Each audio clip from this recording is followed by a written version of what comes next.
आज के लेक्चर में हम स्टार्ट करेंगे फर्स्ट यूनिट का फोर्थ चैप्टर कैपिस्टेंस। कैपिस्टेंस के अंदर सबसे पहले हम कुछ बेसिक क्वेश्चंस आते हैं या फिर हम बोल देते हैं कुछ बेसिक कॉन्सेप्ट है। वो कॉन्सेप्ट क्या है? फर्स्ट है inside a conductor electric field is zero. Means अगर हम कोई भी कंडक्टर ले, कोई भी ऐसा मटेरियल ले जो कि कंडक्टर से मिलकर बना है, तो उसके अंदर इलेक्ट्रिक फील्ड हमेशा जीरो होगी। पर क्यों, वाई? तो इसको समझने के लिए हमने मान लिया कि हमने कंडक्टर की प्लेट ली ए बी सी डी। ये हमने कोई भी कंडक्टिंग मटेरियल प्लेट कंसीडर किया। इसके ऊपर हम इलेक्ट्रिक फील्ड अप्लाई कर देंगे। यहां पर हमने इलेक्ट्रिक फील्ड अप्लाई कर दी। इलेक्ट्रिक फील्ड अप्लाई करने का मतलब क्या होता है? ये बोल देते हैं कि हम इसको पॉजिटिव नेगेटिव टर्मिनल से कनेक्ट कर देते हैं बैटरी के। जब बैटरी के पॉजिटिव नेगेटिव से कनेक्ट करेंगे तो यहाँ पे पॉजिटिव, यहाँ पे नेगेटिव, तो यहाँ पर इलेक्ट्रिक फील्ड की डायरेक्शन कहां से कहां तक होगी? जो इलेक्ट्रिक फील्ड है ई क्या है यहाँ पे? External electric field. External electric field जो हम बाहर से अप्लाई कर रहे हैं, जो हम यहाँ पे बाहर से अप्लाई कर रहे हैं इस प्लेट पर, वो है इलेक्ट्रिक फील्ड ई। बाहर से हमने कोई भी बैटरी वगैरह लगा के। अब ये क्या है? एक कंडक्टर है। कंडक्टर है मीन्स मेटल से बना हुआ है। मेटल से बना हुआ है, इसका मीनिंग क्या होगा कि इसके अंदर बहुत सारे फ्री इलेक्ट्रॉन्स होंगे। जब बहुत सारे फ्री इलेक्ट्रॉन्स यहाँ पर है तो वो सारे के सारे फ्री इलेक्ट्रॉन्स कहाँ पर जाएंगे? जैसे यहाँ पर जो फ्री इलेक्ट्रॉन होंगे ए बी एंड पर, यहाँ पे नेगेटिव है तो इस नेगेटिव की वजह से यहाँ वाले इलेक्ट्रॉन क्या फील करेंगे? रिपल्शन। जो ए बी साइड के इलेक्ट्रॉन है वो रिपल्शन ऑब्जर्व करेंगे या रिपल्शन को फील करेंगे। तो रिपल्शन की वजह से यहां से इलेक्ट्रॉन यहां पर चले गए। यहां से इलेक्ट्रॉन गया मीन्स यहां पर पॉजिटिव चार्ज यहां पर आकर रुक गया, क्योंकि यहां पे पॉजिटिव की अट्रैक्शन हो रही है तो इसलिए इलेक्ट्रॉन इस तरफ आया है। तो यहाँ पे रुक गया क्योंकि यहाँ पे मेटल फिनिश होती है। तो यहाँ से जैसे जैसे इलेक्ट्रॉन यहाँ पर आएंगे, यहाँ पे पॉजिटिव चार्ज आ जाएगा और यहाँ पे नेगेटिव। अब हमें पता है इलेक्ट्रिक फील्ड की डायरेक्शन कहां से कहां तक होती है? पॉजिटिव से नेगेटिव। बाहर तो ये हो गई इलेक्ट्रिक फील्ड की डायरेक्शन। अंदर जो इलेक्ट्रिक फील्ड बन रही है उसकी डायरेक्शन होगी इस तरफ। मतलब बाहर से क्या हो गई? अपोजिट डायरेक्शन में हो गई। बाहर वाली इलेक्ट्रिक फील्ड को हमने मान लिया है ई है, और अंदर क्या बन रहा है? यहाँ पे इलेक्ट्रॉन मूव कर रहे। इलेक्ट्रॉन के मूव करने से यहाँ पे क्या जनरेट हो गया? पॉजिटिव और नेगेटिव पोल जनरेट हो गए। पोल का मतलब पॉजिटिव और नेगेटिव चार्जेस सेपरेट हो गए। हम इसको बोलते कि पोलराइजेशन हो गया। यहाँ पे क्या हो रहा है? पोलराइजेशन हो रहा है। पोलराइजेशन। तो इस पोलराइजेशन की वजह से जो इलेक्ट्रिक फील्ड बन रही है, यहाँ पे पोल बन गए ना, पोल मीन्स पोलराइजेशन हो रहा है मेटल का, और इसकी वजह से जो इलेक्ट्रिक फील्ड बनेगी पोलराइजेशन की वजह से, उस इलेक्ट्रिक फील्ड को हमने मान लिया ई पी। पी मतलब पोलराइजेशन।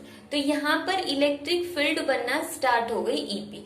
अब वो क्या होगा? धीरे धीरे बढ़ती जाएगी। जैसे जैसे यहाँ से इलेक्ट्रॉन यहाँ पर आते जाएंगे, ईपी की वैल्यू क्या होती जाएगी? बढ़ती जाएगी। कब तक ईपी की वैल्यू बढ़ेगी? ईपी की वैल्यू तब तक इंक्रीज होगी जब तक वो एक्सटर्नल इलेक्ट्रिक फील्ड के इक्वल नहीं बन जाती। जैसे ही वो एक्सटर्नल इलेक्ट्रिक फील्ड इक्वल हो गई, तब यहाँ पे इलेक्ट्रॉन का ट्रांसफर रुक जाएगा। जब तक ईपी की वैल्यू ई से एक्सटर्नल इलेक्ट्रिक फील्ड से कम है, तब तक इलेक्ट्रॉन मूव करते रहेंगे। लेकिन जैसे ही ये ईपी इक्वल टू हो गया एक्सटर्नल इलेक्ट्रिक फील्ड के, इलेक्ट्रॉन है वो मूव करना बंद कर देंगे। इलेक्ट्रॉन रुक जाएंगे मूव करने से। तो इसका मतलब इलेक्ट्रिक फील्ड इसके अंदर फिक्स होगी। कितनी है? ईपी, और जो किसके इक्वल है? ई के इक्वल। अब देखो इसके अंदर इसकी खुद की इलेक्ट्रिक फील्ड है EP, but overall electric field किसके इक्वल हो गई? ओवरऑल यहाँ पे इलेक्ट्रिक फील्ड बनती है ई माइनस ई पी, क्योंकि ईपी इस मेटल पर बाहर की तरफ बाहर वाली इलेक्ट्रिक फील्ड से लग रही है और ईपी इसके अंदर वाली इलेक्ट्रिक फील्ड है। दोनों इक्वल हैं और दोनों अपोजिट है, तो कैंसिल होके कितनी आ गई, 0 इलेक्ट्रिक फील्ड आ गई। इसलिए हम बोलते हैं कंडक्टर में टोटल इलेक्ट्रिक फील्ड कितनी होती है, 0। अगर हम सिर्फ कंडक्टर में इसके खुद की वजह से देखें तो यहाँ पे खुद की वजह से पोलराइजेशन की वजह से इलेक्ट्रिक फील्ड है, बट हमें यहाँ पे इसकी खुद की वजह से नहीं देखनी, हमें इसके अंदर नेट इलेक्ट्रिक फील्ड देखनी है कि मेटल में नेट इलेक्ट्रिक फील्ड कितनी होगी, 0 होगी नेट इलेक्ट्रिक फील्ड। तो ये तो था इसका फर्स्ट कॉन्सेप्ट। नेक्स्ट कॉन्सेप्ट आता है कि किसी भी कंडक्टर के इंटीरियर में मीन्स उसके अंदर स्टैटिक सिचुएशन में कोई एक्सेस चार्ज नहीं होता है, मीन्स कोई एक्स्ट्रा चार्ज नहीं होता है। हमने अपने प्रीवियस टॉपिक में पढ़ा था कि जो ये हमने मेटल की प्लेट ली थी, यहाँ पर इलेक्ट्रॉन्स थे और यहाँ पर उतने ही पॉजिटिव चार्जेस थे। तो एक तो अगर ये स्टैटिक पोजीशन में तो कोई एक्स्ट्रा चार्ज है ही नहीं इसके ऊपर। अब ऐसा नहीं है कि यहाँ पे एक इलेक्ट्रॉन रैंडमली रह जाएगा और उस इलेक्ट्रॉन के विद रिस्पेक्ट टू कोई पॉजिटिव चार्ज नहीं होगा, ठीक है। तो कोई एक्सेस चार्ज नहीं है, जितने चार्जेस पॉजिटिव है उतने ही उसके with respect to negative charge है, तो कोई एक्सेस चार्ज यहाँ पर नहीं है। अब इन्होंने बोला इसको प्रूव करके दिखाओ। प्रूव कैसे करेंगे, प्रीवियस टॉपिक में हमने पढ़ा कि इसके अंदर नेट इलेक्ट्रिक फील्ड कितनी होगी, नेट इलेक्ट्रिक फील्ड होगी 0। अगर नेट इलेक्ट्रिक फील्ड 0 है तो हमने अपनी प्रीवियस वीडियो में गास थ्योरम पढ़ी थी, उसके अकॉर्डिंग फ्लक्स का फॉर्मूला क्या था, E/ds = Q/ε0, ठीक है। अब इलेक्ट्रिक फील्ड अगर 0 है तो E 0 हो गया, तो ये पूरी टर्म क्या हो गई, 0। तो इसका मतलब इसमें फ्लक्स भी 0 है और ये वाली टर्म भी 0, तो इसके अकॉर्डिंग क्या आ गया, Q/ε0 = 0 और Q = 0 मीन्स इसके अंदर नेट चार्ज कितना रहेगा, 0 रहेगा, कोई एक्स्ट्रा चार्ज नहीं है। हर एक नेगेटिव के विद रिस्पेक्ट टू एक पॉजिटिव चार्ज प्रेजेंट है। तो इसको हम गास थ्योरम की हेल्प से सॉल्व कर सकते हैं। इस टॉपिक में सिंपली दिया हुआ था कि कोई भी कंडक्टर है तो प्रूव करो कि उसके अंदर कोई एक्स्ट्रा चार्ज नहीं है। तो इसके लिए हमने स्टार्ट किया है कि उसके अंदर टोटल इलेक्ट्रिक फील्ड है 0। टोटल इलेक्ट्रिक फील्ड 0 है तो गास थ्योरम के अकॉर्डिंग उसमें चार्ज भी कितना हो जाएगा, 0। टोटल नेट चार्ज कितना होगा, 0। यहाँ पर देखो ऐसा नहीं कि चार्ज का मतलब यहाँ पे ये कि चार्ज है ही नहीं, चार्ज तो है, पॉजिटिव भी है और नेगेटिव भी है, बट जितना पॉजिटिव है उतना ही नेगेटिव भी है। तो यहाँ पर कोई एक्स्ट्रा चार्ज नहीं है जिसकी वजह से ये मेटल क्या हो जाए, हम बोल सके कि पॉजिटिवली चार्ज है या फिर नेगेटिवली चार्ज है। तो ऐसा कोई एक्सेस चार्ज इस मेटल की प्लेट पर नहीं है। तो ये था इसका सेकेंड कॉन्सेप्ट। नेक्स्ट कॉन्सेप्ट है कि electrostatic potential is constant through out the volume of conductor. जैसे हमने ये कंडक्टर लिया था ABCD, जहां पर हमने नेगेटिव और पॉजिटिव चार्जेस को सेपरेट करवा दिया था। तो इन्होंने बोला है कि इसके अंदर ये बताओ कि पोटेंशियल है वो कैसा होगा, कांस्टेंट होगा थ्रू आउट। अब हम पढ़ चुके हैं कि इलेक्ट्रिक फील्ड और पोटेंशियल में क्या रिलेशन होता है, E = dV/dr। प्रीवियस लेक्चर में हमने पढ़ा है ये वाला डेरिवेशन। अब यहाँ पर हमने जो फर्स्ट कॉन्सेप्ट स्टडी किया था उसके अकॉर्डिंग क्या था कि कंडक्टर के अंदर इलेक्ट्रिक फील्ड कितनी होती है, 0। तो इस फॉर्मूले में हम इसको पुट करेंगे। इलेक्ट्रिक फील्ड 0 है तो dV/dr की वैल्यू कितनी हो गई, 0। और V क्या है यहाँ पे, पोटेंशियल। पोटेंशियल का डेरिवेटिव 0 बोल रहे हैं। किसी भी टर्म का डेरिवेटिव 0 कब होगा, मीन्स V का डेरिवेटिव 0 कब होगा, 2 केसेस होंगे, या तो V खुद ही 0 हो या फिर V कांस्टेंट हो। V क्या होगा, कांस्टेंट होगा। अब V यहाँ पे 0 तो हो नहीं सकता, तो यहाँ पे V क्या रहेगा, कांस्टेंट रहेगा। कांस्टेंट का मतलब क्या है कि जितना पोटेंशियल यहाँ पर है उतना ही पोटेंशियल यहाँ पर है। हर जगह इस मेटल के अंदर हर एक पॉइंट पर पोटेंशियल का जो मैग्नीट्यूड है वो क्या है, सेम मैग्नीट्यूड है। तो अब मैग्नीट्यूड सेम हो गया तो इसका मतलब इसमें एक चार्ज को एक जगह से दूसरी जगह अगर हम लेकर जाना चाहते तो वहां पर हमें कोई वर्क डन नहीं करना पड़ेगा, क्योंकि पोटेंशियल क्या है वहां पर, सेम है। ठीक है। तो इस कॉन्सेप्ट में हमें यही एक्सप्लेन करना था कि मेटल के अंदर हर एक पॉइंट पर पोटेंशियल सेम रहता। कैसे प्रूव किया हमने प्रूव कर दिया कि इलेक्ट्रिक फील्ड और पोटेंशियल में रिलेशन होता है ये वाला। अगर इलेक्ट्रिक फील्ड जीरो है तो इसका मतलब पोटेंशियल कांस्टेंट रहेगा। पोटेंशियल जीरो क्यों नहीं हो सकता? क्योंकि यहाँ पर अगर इस पॉइंट पर देखें हम, तो इस पॉइंट पर चार्ज तो है, तो चार्ज है तो इसका मतलब पोटेंशियल भी है, तो जीरो तो हो नहीं सकता। तो इसका मतलब कुछ ना कुछ पोटेंशियल तो होगा। अब वो क्या पॉसिबिलिटी है? कांस्टेंट होगा, क्योंकि V कांस्टेंट होगा तभी तो इलेक्ट्रिक फील्ड जीरो होगी। और V अगर कांस्टेंट है, इसके नेक्स्ट हम एक क्वेश्चन और बना लेते हैं कि कंडक्टर के कंडक्टर के अंदर की साइड जब हम एक चार्ज को एक पोजीशन से दूसरी पोजीशन पर लेकर जाना चाहते हैं तो क्या हमें वर्क डन करना पड़ेगा? नहीं करना पड़ेगा। क्यों? क्योंकि वर्क डन का फॉर्मूला होता है charge multiply by potential difference.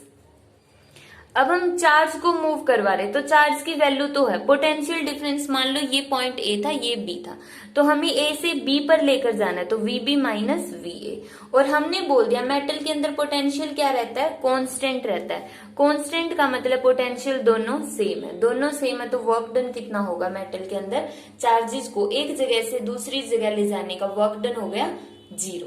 तो ये था इसका थर्ड कॉन्सेप्ट। नेक्स्ट कॉन्सेप्ट है इसका the electric field just outside A charged conductor. यहाँ पर हमने एक कंडक्टर लिया, मान लिया वो चार्ज्ड है, इस तरह से उसपे चार्जेस अप्लाई किए हुए, चार्ज्ड कंडक्टर है, तो इलेक्ट्रिक फील्ड होगी जो इस कंडक्टर के बाहर इलेक्ट्रिक फील्ड होगी, जस्ट बाहर का मतलब यहाँ पर इसकी सरफेस पर ऊपर इलेक्ट्रिक फील्ड होगी। वो कैसी होगी? परपेंडिकुलर होगी, सरफेस के परपेंडिकुलर, इस तरह से इलेक्ट्रिक फील्ड होगी। ये हमें प्रूव करना है। अब इसको प्रूव करने के लिए हम यहाँ पे टेंजेंट ड्रॉ करते हैं। मान लिया इस सरफेस पर हमने ये टेंजेंट ड्रॉ कर लिया, ठीक है, ये हो गया टेंजेंट। टेंजेंट का मतलब होता है कि हमने एक लाइन ड्रॉ की है इस तरह से, ये टेंजेंट होता है। एक तो होता है परपेंडिकुलर और एक होता है टेंजेंट। परपेंडिकुलर का मतलब जो 90 डिग्री का एंगल बना है, और टेंजेंट का मतलब कोई भी एंगल हो सकता, कोई भी, उसमें हम एंगल की वैल्यू को डिफाइन नहीं कर सकते कि कितनी वैल्यू होगी, कोई भी एंगल हो सकता है टेंजेंट के लिए। तो हमने ये एक टेंजेंट ड्रॉ कर लिया, कोई भी सरफेस हमने लिया, एक क्लोज्ड सरफेस। यहाँ पर हम इलेक्ट्रोस्टैटिक कंडीशन की बात करेंगे। मींस इलेक्ट्रोस्टैटिक का मतलब जब चार्ज कैसे होंगे? स्टैटिक पोजीशन में होंगे। मींस चार्ज जब रेस्ट में होंगे, जैसे ही हमने कंडक्टर पर चार्ज दिया तो वो चार्ज अपने आप रीअरेंज हो जाएंगे और कुछ टाइम बाद रेस्ट पोजीशन में आ जाएंगे। जैसे उनको डिस्ट्रीब्यूट होना तो वो हो चुके हैं मेटल की सरफेस पर, अब वो स्टैटिक में, अब वो मूव नहीं कर रही है। इंपॉर्टेंट पॉइंट है कि इलेक्ट्रोस्टैटिक कंडीशन में चार्ज जैसे ही पहुंचते हैं वो मूव करना बंद कर देते, वो मूव नहीं करेंगे। इसी कॉन्सेप्ट का यूज करके हम आगे एक्सप्लेन करेंगे कि इलेक्ट्रिक फील्ड जीरो होगी। तो याद रखना है, जब भी हम इलेक्ट्रोस्टैटिक कंडीशन की बात करेंगे, चार्ज रेस्ट में आ जाते हैं, मतलब चार्ज मूव करना बंद कर देते सरफेस पर, अब वो मूव नहीं करेंगे। तो अब देखो हम इसको कैसे एक्सप्लेन करेंगे। हमें प्रूव करने की इलेक्ट्रिक फील्ड इसके सरफेस पर 90 डिग्री का एंगल बनाएगी, प्रूव करनी है ये बात। तो अभी के लिए हम मान लेते हैं कि वो जो इलेक्ट्रिक फील्ड है वो 90 डिग्री का एंगल नहीं बनाती है, या बनाती, हमें नहीं पता। मान लिया वो, हमने माना कि इलेक्ट्रिक फील्ड ने एंगल बनाया थीटा। थीटा की वैल्यू कितनी होगी हमें नहीं पता, इसके बारे में कुछ भी नहीं पता। तो यहाँ पे इलेक्ट्रिक फील्ड ने कितना एंगल बना लिया? इसके टेंजेंट के साथ थीटा एंगल बना लिया। अब इलेक्ट्रिक फील्ड ने यहाँ पर थीटा एंगल बनाया, इसको कॉम्पोनेंट में डिवाइड करो। इस तरफ कंपोनेंट क्या आएगा? ई कोस थीटा, और एक कंपोनेंट इसके परपेंडिकुलर होगा, वो कितना आएगा? ई साइन थीटा। इलेक्ट्रिक फील्ड को हमने दो कंपोनेंट में डिवाइड कर दिया, ई कोस थीटा और ई साइन थीटा। अब यहाँ पर जो ई कोस थीटा है, ई कोस थीटा, उसकी वैल्यू हम 0 पुट करेंगे। बट क्यों पुट करेंगे 0? यहाँ पर हमने क्या बोला कि जैसे ही इलेक्ट्रोस्टैटिक कंडीशन आई, चार्जेस कैसे हो गए? रेस्ट में हो गए, मतलब चार्ज ने मूव करना बंद कर दिया। अगर चार्ज मूव नहीं करेंगे तो इसका मतलब इलेक्ट्रिक फील्ड का जो ये कंपोनेंट है 0 होना चाहिए। अगर इलेक्ट्रिक फील्ड का ये कंपोनेंट 0 नहीं है तो ये वाली इलेक्ट्रिक फील्ड अभी भी चार्ज को मूव करवाती रहेगी सरफेस पर, बट चार्ज मूव नहीं कर रहे हैं, तो इसका मतलब इलेक्ट्रिक फील्ड का इस डायरेक्शन में कोई कंपोनेंट नहीं है, इस डायरेक्शन में इलेक्ट्रिक फील्ड 0 है। बट हमारे कंपोनेंट के अकॉर्डिंग कितना है, ई कोस थीटा। और अगर हम कॉन्सेप्ट देखें, चार्ज मूव नहीं कर रहे, चार्ज मूव नहीं कर रहे, तो वहां पर कोई भी इलेक्ट्रिक फील्ड नहीं है, तो इसका मतलब इसकी वैल्यू कितनी होनी पड़ेगी, 0। अब E की वैल्यू तो 0 हो नहीं सकती, क्योंकि हमें पता चार्ज है, तो इसका मतलब इलेक्ट्रिक फील्ड भी है, तो E की वैल्यू तो 0 होगी नहीं। तो किसकी वैल्यू 0 होनी चाहिए, कोस थीटा की वैल्यू 0। कोस थीटा 0 कब होगा, जब थीटा कितना होगा, 90 डिग्री होगा। तो मतलब जो इलेक्ट्रिक फील्ड ने टेंजेंट के साथ एंगल बना था, वो कितना एंगल होना चाहिए, 90 डिग्री का होना चाहिए। तभी हम ऐसा बोल सकते हैं कि जो इलेक्ट्रिक फील्ड होती है वो सरफेस पर कैसी होगी, परपेंडिकुलर होगी। तो इसमें हमें यही प्रूव करना था कि इलेक्ट्रिक फील्ड है वो कंडक्टर के बाहर 90 डिग्री का एंगल बनाती है। तो इसके लिए हमने इलेक्ट्रोस्टैटिक कंडीशन मानी कि चार्ज रेस्ट में है, चार्ज मूव नहीं कर रहे हैं। चार्ज मूव कब नहीं करेंगे, जब उन पर कोई इलेक्ट्रिक फील्ड एक्ट नहीं करेगी, जो इलेक्ट्रिक फील्ड उनको पुश कर रही हो। तो ऐसी कोई इलेक्ट्रिक फील्ड नहीं है। तो यहाँ पर हमने इलेक्ट्रिक फील्ड को 90 डिग्री पर प्रूव करना था। मान लिया वो एंगल थीटा बनाती है, तो इलेक्ट्रिक फील्ड के दो कंपोनेंट लिए, ई कोस थीटा और ई साइन थीटा। ई कोस थीटा टेंजेंट की तरफ है, मतलब इसको मूव करवाने के लिए चार्जेस को, लेकिन चार्ज मूव नहीं कर रहे हैं, तो ई कोस थीटा 0 होनी चाहिए। ई 0 नहीं होगी क्योंकि चार्ज है, अगर चार्ज दी है, चार्ज की यहाँ पर कुछ न कुछ वैल्यू है, तो इसका मतलब ई कभी भी 0 नहीं होगा। तो इसका मतलब कोस थीटा 0 होगा, और वहां से थीटा हमने निकाल दिया 90 डिग्री। तो ये थे कुछ कॉन्सेप्ट जो हमें कैपेसिटेंस को आगे बढ़ने के लिए इन कॉन्सेप्ट की हमें जरूरत पड़ेगी।